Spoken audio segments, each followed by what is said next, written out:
पंच परम पद प्रणम करी शारद मात नमाय। मुकुट सप्तमी व्रत कथा भाषा कहू बनाए।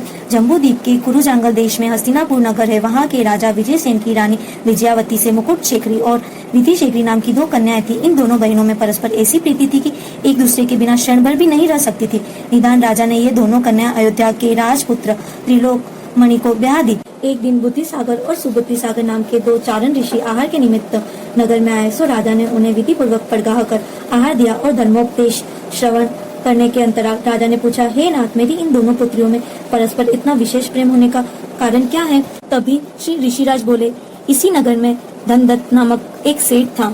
उनके जिनवती नाम की एक कन्या थी और वहीं एक माली की वनमती कन्या भी थी। सो इन दोनों कन्याओं ने मुनियों के द्वारा धर्मोपदेश सुनकर मुकुट सप्तमी व्रत ग्रहण किया था। एक समय ये दोनों कन्याएं उद्यान में खेल रही थी कि उन्हें सर्प ने काट खाया। सो नवकार मंत्र का आराधन करके देवी हुई और वहां से चयन कर तुम्हारी पुत्री हुई है। सो इनका यह स्नेह भवंतर से चला आ रहा है।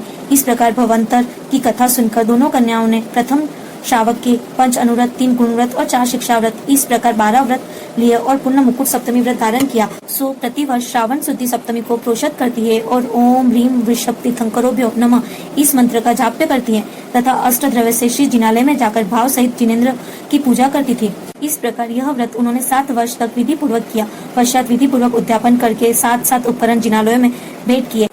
इस प्रकार उन्होंने व्रत पूर्ण किया और अंत में समाधि मरण करके 16वें स्वर्गों में स्त्रीलिंग छेद कर इंद्र और प्रति इंद्र हुई। वहां पर देवोचित सुख भोगे और धर्म ध्यान में विशेष समय बिताया। पश्चात वहां से चय कर ये दोनों इंद्र प्रत्येंद्र मनुष्य होकर कर्म काट के मोक्ष जावेंगे। इस प्रकार सेठ जी तथा माली की कन्याओं ने व्रत पालन करके स्वर्गों के अपूर्व सुख भोगे। वहां से चय कर मनुष्य गति से ही मोक्ष जावेंगे। धन्य है जो और भव्य जीव भाव से यह व्रत धारण करे तो वे भी इसी प्रकार के सुखों को प्राप्त होंगे। श्रेष्ठी अरुमाली सुता मुकुट सप्तमी व्रत धार भय इंद्र प्रति इंद्र द्वय अरु हुई यह भव पार। जय जिनेन्द्र।